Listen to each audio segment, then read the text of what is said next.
I would tell you that we have a special guest today, but he's actually in every episode. We just don't see him. And his name is Bear Wade. Bear, welcome to Mysteries Mysteries. Glad to be here.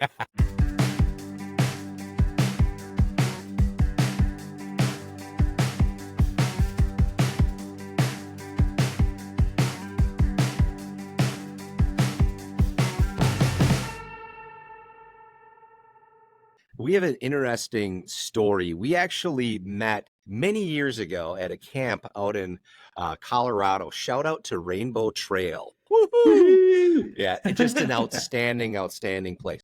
And Bear and I knew each other for several years out there, and we hooked back up about, God, how many years ago was it? Got to be close to 3, but something like that. Yeah, Don't you think? Something I like think so.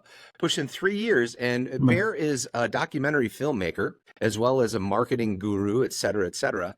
And he asked me if I had any documentary ideas. And I brought one to him, and he thought, well, that's interesting. That's cool. But it's not necessarily like right in your wheelhouse, Eric.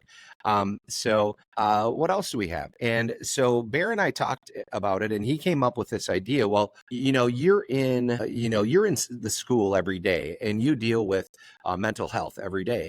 Why don't we do one on teen mental health? And so what we did is we ended up doing these documentaries on teen mental health. And the website that we use is something called Happymess. .net. Bear, would you be willing to just discuss a little bit about your process and our process in kind of developing the concept and the idea behind our episodes of documentaries on teen mental health? I'd love to. I tell that story a little bit differently. I think you had a lot of really good ideas for documentary ideas. The one that that we were talking about doing was on serial killers, I believe. And I just could not live. When you're doing a documentary, you live and breathe it. It's the thing you talk about around the dinner table. And that after we started even just having our pre-production meetings, I was like, whoa, I don't know if I could have this with me all the time, And then, you being a high school teacher, I thought you brought it to me, the idea of teenage mental health being such a big thing. Anyway, so it's awesome that however we landed on it, and I'm so thankful for it because the more I'm learning about this subject, I have kids that are younger. They're just going to middle school, so now I'm a little. I haven't been as enlightened as you certainly are, living it every day. And so it's a real struggle. And the more that, we have been interviewing students and administration and teachers and professionals that are helping teens, the more I am realizing that even, you kind of know about the kids that are struggling with drugs or kind of the low hanging fruit are the ones that get talked about more, I guess, or the more obvious ones, but ones that kind of hit me harder were even the high achieving ones that were in all the sports are having major struggles with their mental health. And that kind of, I didn't even think about that, because they have to be good at all the things and keep their scores up and keep the grades up and show up to year round sports, and anyway, that whole thing was really interesting to me. It's all really hard, but interesting, very. Yes. Yeah. So one of the conversations I do remember that we had as we were going through this process of what do we want to do for a documentary? This is stuff that I can't talk to my wife about. I'm not going to share with her about these serial killers, that sort of thing. It's like, I want something that we can share with, right? And it also kind of shifted because we had a much different direction when we first started the documentaries compared to where we're at now.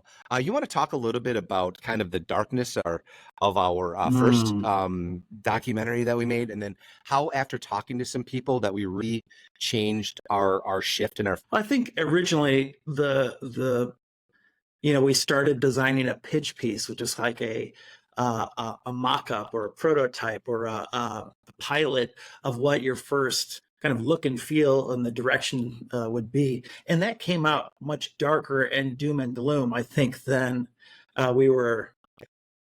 That after we kind of looked at it more and shared it with the people that we interviewed, our feedback, I think, was like it was really tough, and it was and I think we had a little too much dark. It was too dark, And so the point was to get people's attention, like, and bring them into this, and then show them this is something to pay attention to. We need to find solutions to it, which is still true. But I think the direction we've evolved into is like a day in the life, so to speak, of a student, and highlighting what they're going through, goods and bads, and then how they're either coping or dealing with or getting support, or through their mental health issues, struggles, and highlighting the support they're getting, and what's working for them. So yeah, you said that perfectly. Like, just we just shifted from such doom and gloom to, you know what? There are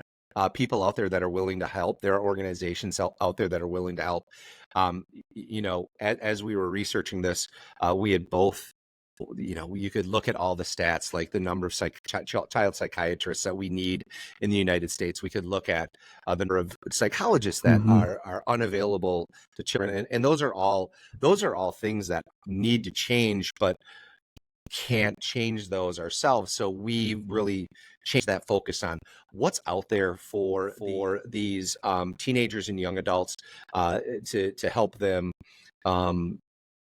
find these safety nets and build these relationships that can benefit them. So we're showing those psychologists and how they're helping, and then we're highlighting that we don't have nearly enough of them. And that's how we've switched. I love that switch, and I'm proud that we have been able to have some evolution of that take on things.